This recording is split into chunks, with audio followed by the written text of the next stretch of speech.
بسم الله الرحمن الرحيم حافظوا على الصلوات والصلاة الوسطى وقوموا لله قانتين فإن خفتم فرجالا أو ركبانا فإذا أمنتم فاذكروا الله كما علمكم ما لم تكونوا تعلمون۔ سورہ بقرہ کی آیت نمبر 234، 238 اور 239 ہیں۔ اللہ تعالیٰ ارشاد فرما رہے ہیں حافظوا علی الصلوات،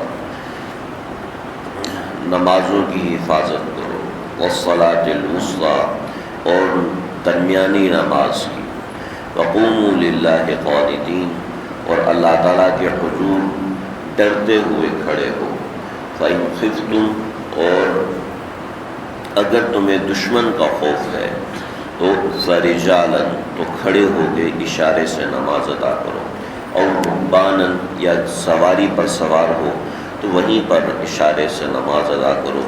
فَإِذَا أَمِنْتُمْ، اگر ان دونوں کا حوصلہ اور وسعت نہ ہو تو پھر جب تم امن حاصل کرو، فاذکروا اللہ، تو اس وقت اللہ کو یاد کرو، یعنی نماز ادا کرو، کما علمکم ما لم تکونوا تعلمون، ایسے یاد کرو جیسے اللہ نے تمہیں یاد کرنا سکھایا ہے۔ یہ آیت نمبر 238 اور 239 ہے۔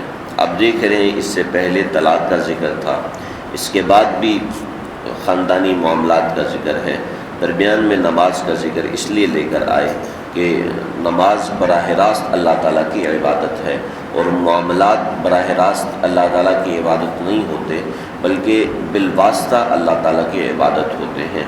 تو بالواسطہ اگر کوئی رکاوٹ ہے تو ذہن میں رکھنا کہ نماز کے ذریعے اللہ تعالیٰ سے تعلق قائم کر کے بالواسطہ معاملات میں اللہ تعالیٰ سے مدد حاصل کی جائے، یعنی کہ ایک یہ چیز بتائی ہے، تھوڑی سی یہ چیز ایسی ہے جو عام سمجھ میں نہیں آتی۔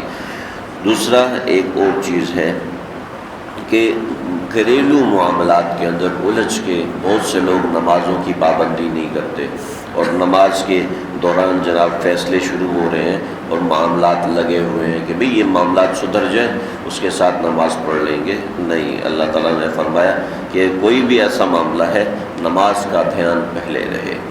بہرحال یہ تو ایک ربط ہے، اور بھی بہت سے ربط علماء نے یہاں پر ذکر کیے ہیں، کیونکہ اس کے بعد بھی ایک دو آیاتوں میں طلاق کا ذکر ہے، والذین یتوفون منکم ویذرون ازواجا، اس کے بعد کی آیات کے اندر یہاں پہ خاص طور پر نماز کی طرف دھیان دلانے کا مطلب ہے معاملات میں آدمی لوگوں میں ملوث ہو جاتا ہے، لوگوں سے تعلقات ہو جاتے ہیں، تو میں فوراً توڑ کے اللہ سے تعلق کرو۔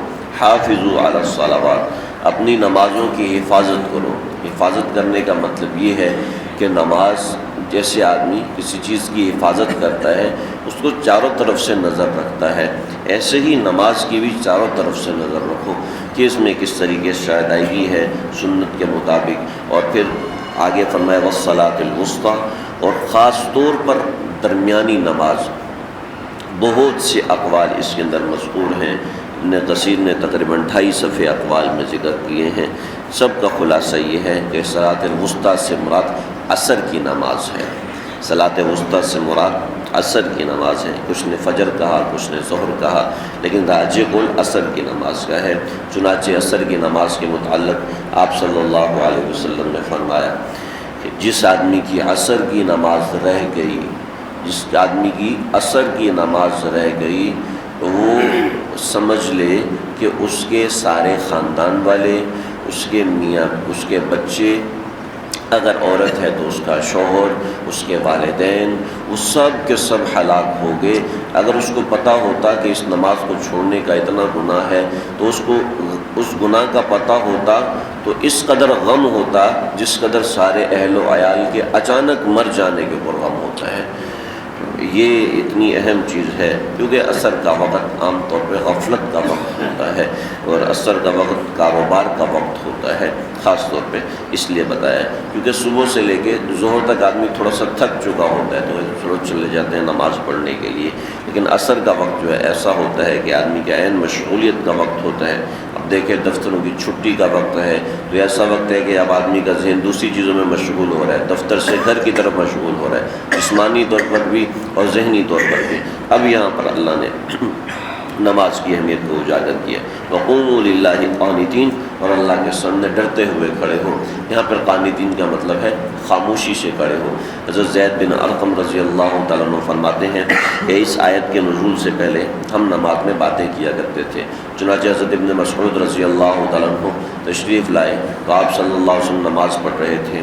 حضرت ابن مسعود حاضر ہوئے تو کہا السلام علیکم ایھا النبی، اے نبی آپ کے اوپر سلامتی ہو، تو آپ نے جواب نہیں دیا، اور ابن مسعود سمجھے کہ آپ صلی اللہ علیہ وسلم مجھ سے ناراض ہو گئے ہیں، پھر سلام کیا تو آپ نے نماز مکمل فرمائی، پھر جواب دیا وعلیکم السلام، پھر فرمایا ان فی الصلاۃ لشغلا، کہ نماز کے اندر بھی مشغولیت ہوتی ہے، نماز میں خاموشی ہونی چاہیے۔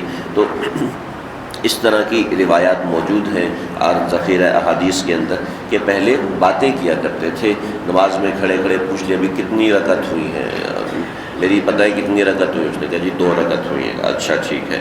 اس طرح نماز کے اندر مسائل پوچھ لیا کرتے تھے، نماز کے اندر میرے ساتھ یہ مسئلہ ہو گیا، اب کیا کرنا چاہیے، تو بتا دیا کرتے تھے۔ تو یہاں پر وقوموا للہ قانتین کے اندر نماز کے اندر خاموشی ہونا ضروری ہے۔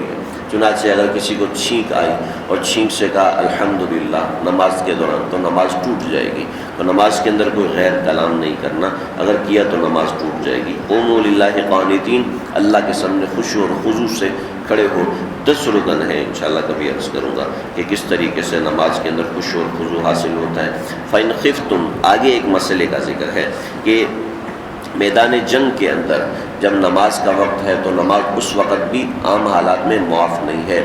اگر کھڑے ہو کے اشارے سے نماز پڑھ سکتا ہے تو پڑھ لے، اور اگر وسعت نہیں ہے صحیح طرح نماز ادا کرنے کی، اگر اس طرح نہیں ہے تو رکباناً، اگر سواری پر سوار ہے، جیسے اس دور میں گھوڑے پر سوار ہے تو نماز ادا کرے، گھوڑے پر ہی نماز ادا کر لے۔ اس کا طریقہ کار یہ ہوگا کہ اللہ اکبر کہہ کے ہاتھ باندھ لے اور پھر رکوع کے لیے تھوڑا سا جھک جائے اور سجدے کے لیے اس سے زیادہ جھک جائے۔ آج کل گھوڑے نہیں ہیں، آج کل ٹینک ہے یا پھر ہوائی جہاز ہے، یہ اس طرح، تو اس میں بھی یہی طریقہ کار ہوگا۔ ہاتھ باندھنے کا اگر گنجائش نہیں ہے تو ہاتھ بھی نہ باندھے، نماز اس طریقے سے ادا کر لے۔ اور اگر ان دونوں چیزوں کی گنجائش نہیں ہے، عین جنگ کا زمانہ ہے، تو پھر فَإِذَا أَمِنْتُمْ، جب تم امن حاصل کر لو، فَاذْكُرُوا اللَّهَ، تو اس وقت اللہ تعالیٰ کو یاد کرو، یعنی نماز قضا کر لو۔ آج کل کچھ فرقے ایسے نکلے ہیں کہ جو نماز کی قضا کو مانتے نہیں ہیں کہ اگر رہ گیا تو رہ گیا، چھوڑو، اب تو اس کی قضا نہیں ہے، اللہ تعالیٰ کو قضا، اللہ تعالیٰ کے اوپر قضا تھوڑی ہوتا ہے۔ تو یہ اپنی عقل کے اوپر چلنے والے، روایات میں دیکھیں آپ صلی اللہ علیہ وسلم نے غزوہ خندق کے اندر عین جنگ کا زمانہ تھا، آپ نے اس وقت نماز کو قضا کیا اور پھر اکٹھی 5 نمازوں کو آپ نے ادا کی۔ اکٹھی 5 نمازیں یا 4 نمازیں آپ صلی اللہ علیہ وسلم نے قضا کی ہیں اور پھر ان کی ادائیگی کی ہے۔ ایک مرتبہ فجر کی نماز قضا ہوئی، آپ صلی اللہ علیہ وسلم نے سب صحابہ کے ساتھ فجر کی نماز کی قضا ادا کی ہے۔ پھر ایسا ہے کہ فَاذْكُرُوا اللَّهَ كَمَا عَلَّمَكُمْ، اللہ کا ذکر ایسے کرو جیسے اللہ نے تمہیں سکھایا ہے، یعنی کہ قضا نماز ادا کرو۔ مَا لَمْ تَكُونُوا تَعْلَمُونَ، تم اس طریقے کو نہیں جانتے تھے۔ یہ 238 اور 239 مکمل ہیں، اللہ سمجھتے ہیں۔